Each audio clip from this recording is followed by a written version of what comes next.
एक दरोगा जी जिस किराए के मकान में होते हैं उसी मकान मालकिन से उन्हें प्यार हो जाता है, लेकिन उस मकान मालकिन को इसकी खबर भी नहीं होती है। एक दिन की बात है कि मकान मालकिन उनके लिए चाय लेके जाती है, तभी दरोगा जी की नीयत खराब हो जाती है और अपने ही मकान मालकिन को पकड़ लेते हैं और उसके बदन से एक एक कपड़े उतारने लगते हैं और उसके साथ दुष्कर्म करने की कोशिश करने लगते हैं, संबंध बनाने की कोशिश करने लगते हैं। नमस्कार, आदाब, सलाम, सत श्री अकाल। मैं हूं विकास वैभव और आप देख रहे हैं बिहार दरबार। ये घटना बिहार के भोजपुर जिले का है। भोजपुर जिला में एक नैनीवार थाना क्षेत्र है। 2021 में उसी थाने में थाना प्रभारी के रूप में मनोज पाठक की एंट्री होती है। जब मनोज पाठक उस थाना में आते हैं तो देखते हैं कि दरोगा जी जिस आवास में रहते हैं वो काफी अव्यवस्थित रूप से है, काफी बिखरा हुआ है। दरोगा जी फिर किराए की मकान ढूंढने लगते हैं। उन्हें पता चलता है कि बगल में ही एक किराए का मकान है, सिर्फ पति पत्नी रहते हैं, 2 बच्चे हैं, लेकिन दोनों बच्चे हॉस्टल में रहते हैं। दरोगा जी उस मकान में पहुंच जाते हैं और पति पत्नी से बातें करने लगते हैं। पति पत्नी बोलते हैं कि हमें कोई दिक्कत नहीं है, आपको जब आना हो आकर रहने लगिएगा, क्योंकि ये पूरा घर खाली है, हम दोनों ही इस घर में रहते हैं। दरोगा जी अगले ही दिन आ जाते हैं और अपना सारा सामान व्यवस्थित करके उस घर में रहने लगते हैं, लेकिन खाने के लिए होटल का सहारा ले लेते हैं। फिर दरोगा जी की तबीयत खराब हो जाती है, क्योंकि ज्यादा समय होटल में वो खाना खाते थे और होटल का ही वो सहारा लेते थे। दरोगा जी उस घर में आते हैं और उस मकान मालिक से बोलते हैं कि आप एक काम कीजिए, मैं जात से ब्राह्मण हूं, आप अपने ही घर में मेरे लिए खाना बनवा दीजिए। मकान मालिक काफी अच्छा होता है और बोलता है कि हमें कोई दिक्कत नहीं है, आप मेरे बड़े भाई समान हैं, आपका खाना हमारे घर में ही बनेगा। दरोगा जी के भी खाना उसी घर में बनने लगता है। पूरे लोग एकदम फैमिली की तरह रहने लगते हैं और दरोगा जी का भी उस घर से लगाव हो जाता है और पूरे लोग खुशी में जिंदगी जीने लगते हैं। किसी भी प्रकार से किसी को भी दिक्कत नहीं होता है। दरोगा जी से वो मकान मालिक कभी कभी पैसे भी मांग लिया करते थे हेल्प के तौर पे, और फिर जब उनके पास होता था रिटर्न कर देते थे। एक पूरा परिवार की तरह सभी लोग रहने लगे थे। किसी भी प्रकार से किसी को नहीं लगता था कि ये किराएदार हैं और ये किराए के मकान में रहते हैं। एक दिन की बात है कि उस मकान की मालकिन उनके लिए चाय लेके जाती है, तभी दरोगा जी की नीयत खराब हो जाती है और अपने रूम का दरवाजा बंद कर देते हैं और अपनी मकान मालकिन को पकड़ के अपने बेड पे गिरा देते हैं और उनके बदन से एक एक कपड़े उतारने लगते हैं और उनके साथ दुष्कर्म करने लगते हैं, संबंध बनाने की कोशिश करने लगते हैं। लेकिन उस मकान मालकिन को भी इस कार्य में कोई आपत्ति नहीं होता है। वो भी बड़ी दिलचस्पी के साथ, बड़े ही रुचि के साथ दरोगा जी के साथ संबंध बनाने लगती है, शारीरिक संबंध बनाने लगती है। उस मकान के मालिक का कोई काम नहीं था, वो घर पे ही ज्यादा समय बिताते थे, घर पे ही रहते थे और इन दोनों की तो लत लग गई थी, इन दोनों की आदत हो गई थी एक दूसरे के साथ संबंध बनाना, एक दूसरे के साथ शारीरिक संबंध बनाने की। इसीलिए जब उनके पति घर पे होते थे तो इन दोनों को काफी ज्यादा दिक्कत होने लगा, परेशानी होने लगी, क्योंकि पति घर पे होते थे, उसके बाद दोनों एक दूसरे के साथ संबंध बनाते थे तो दिक्कत होता था, डर होता था कि कहीं पति देख ना ले। इसीलिए दरोगा जी दिमाग लगाते हैं और उस इंसान से यानी अपने मकान मालिक से बोलते हैं कि आप पूरी दिन घर पे बैठे रहते हैं, आप एक काम कीजिए, आप मेरे थाने का गाड़ी चलाइए, उसके लिए आपको 5,000 रुपया भी मिल जाएगा और मैं उस थाने का प्रभारी हूं तो आपको ज्यादा काम नहीं दूंगा। अगले दिन से वो इंसान थाने का गाड़ी चलाने लगता है और जब भी वो थाना का गाड़ी चलाने के लिए जाता था तो दरोगा जी फिर उसके पत्नी के साथ संबंध बनाने लगते थे, क्योंकि उस घर में कोई नहीं होता था, सिर्फ दरोगा जी और उनके मकान मालकिन ही होती थी। इसकी खबर मकान मालिक को नहीं होता है। मकान मालिक जब भी थाने के गाड़ी लेके जाता था तो मनोज पाठक यानी कि दरोगा जी फोन कर करके पूछते रहते थे कि आप कहाँ हैं, क्या कर रहे हैं, सिर्फ इसलिए पूछते थे क्योंकि इनको आने में लेट लगेगा तो हम दोनों एक दूसरे के साथ शारीरिक संबंध बनाएंगे, एक दूसरे के साथ मस्तियां करेंगे। लेकिन उस मकान मालिक को लगता था कि दरोगा जी मेरा कितना ज्यादा केयर कर रहे हैं, वो काफी ज्यादा आदर भाव देने लगता है दरोगा जी को, अपने बड़े भाई की तरह सम्मान देने लगता है, अपने बड़े भाई की तरह आदर देने लगता है। लेकिन दरोगा जी की नीयत में कुछ और ही था, दरोगा जी कुछ और ही चाहते थे। दरोगा जी को अब लत लग गई थी उस औरत की, तो इसीलिए वो चाहते थे कि रात्रि में भी वो औरत मेरे साथ ही सोए, मेरे साथ ही रहे।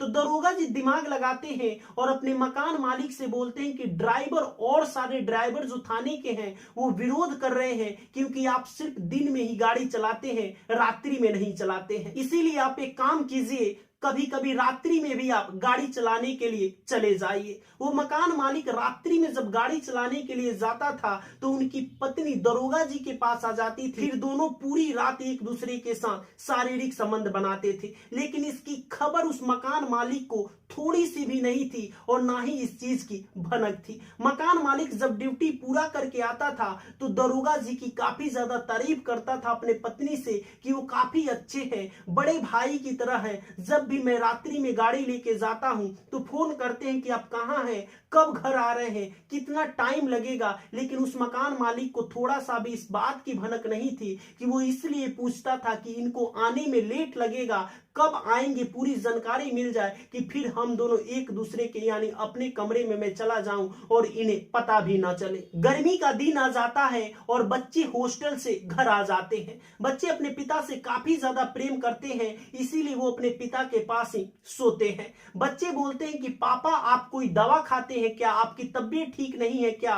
तो वो इंसान यानी वो मकान मालिक बोलता है कि मेरा तबीयत ठीक है, तुम्हें कैसे पता कि मैं दवा खाता हूं? तो लड़का बोलता है कि मम्मी आपके दूध में दवा मिलाती है, इसीलिए मुझे लगा कि कहीं आपका तबीयत खराब होगा। उन्हें शक होने लगा कि आखिर मेरे दूध में मेरी पत्नी कैसी दवा मिलाती है और ये कैसा दवा है। और जब भी मैं सोता हूं तो रात्रि में मेरी नींद ही नहीं खुलती है, सिर्फ और सिर्फ सोने के बाद सुबह में ही मैं जगता हूं। उन्हें थोड़ा थोड़ा शक होने लगा और एक दिन की बात है कि जब रात्रि में उनकी पत्नी उनके लिए दूध लेके आती है तो वो दूध नहीं पीते हैं, फेंक देते हैं और ऐसे ट्रीट करते हैं कि वो दूध पी लिए हैं और वो जगे रहते हैं, अपने पत्नी पे निगरानी लगाते रहते हैं। जब पत्नी 1 बजे रात्रि में उनके बेड से उठ के जाने लगती है तो छुप के देखने लगते हैं और रात्रि में दरोगा जी के रूम में जाती है। जब वे विंडो से देखते हैं, खिड़की से देखते हैं तो दोनों निर्वस्त्र अवस्था में एक दूसरे के साथ शारीरिक संबंध बना रहे होते हैं। वो मकान मालिक वहां भी उन्हें डिस्टर्ब नहीं करता है, वहां भी इस चीज का विरोध नहीं करता है और वो आके फिर अपने कमरे में सो जाता है।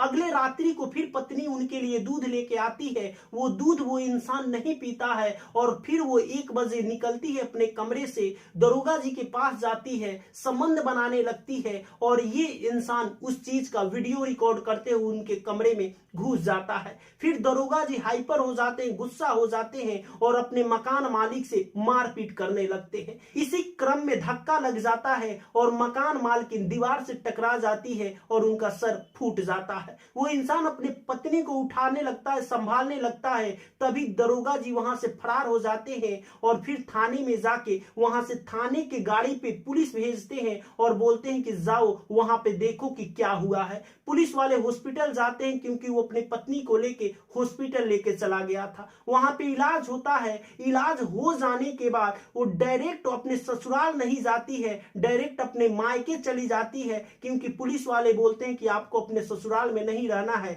मायके चले जाना है। इसीलिए वो औरत मायके चली जाती है और जब उनके पति उनसे बातें करते हैं और बोलते हैं कि मैंने तुम्हें क्या नहीं दिया है, सब कुछ दिया है, उसके बाद भी तुम ऐसा काम क्यों की हो? वो पत्नी रोने लगती है और बोलती है कि जब पहली बार उनके लिए मैं चाय लेके गई थी तो वो मुझे जबरदस्ती पकड़ लेते हैं, मेरे साथ शारीरिक संबंध बनाने लगते हैं, जबरदस्ती करने लगते हैं और उसका एक वीडियो बना लेते हैं। उसके बाद से ये मुझे लगभग 1 साल से ब्लैकमेल कर रहे हैं कि अगर तुम मेरे साथ संबंध नहीं बनाओगी तो मैं वीडियो वायरल कर दूंगा, तुम्हारे पति को बता दूंगा। इसीलिए मैं मजबूरी में उनके साथ शारीरिक संबंध बनाती हूँ। जब ये बात दरोगा जी को पता चल गया तो फिर दरोगा जी अपने मकान मालकिन से बातें करने लगते हैं और बातें करने के बाद फिर मकान मालकिन बदल जाती है और वो ये बयान देती है कि दरोगा जी अच्छे हैं, मेरे पति मुझे टॉर्चर करते हैं, परेशान करते हैं, मारपीट करते हैं मेरे साथ, इसीलिए मैं अपने मायके में हूँ, अपने पति के साथ नहीं हूं।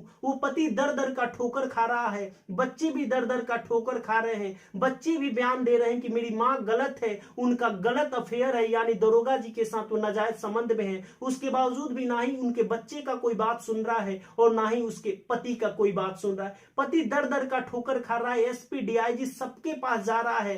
अंत में पति वो परेशान होकर मीडिया का सहारा लेता है और मीडिया के सहारा लेने के बाद वो पति डीआईजी साहब के पास जाता है और डीआईजी साहब हरकत में आते हैं और उस यानी कहें तो मनोज पाठक जो दरोगा थे उन्हें सस्पेंड कर दिया जाता है। इस पूरी वारदात को, पूरी कहानी को सुनने के बाद आप अपनी प्रतिक्रिया कमेंट बॉक्स में जरूर दीजिएगा। क्या वो औरत सही है या गलत है?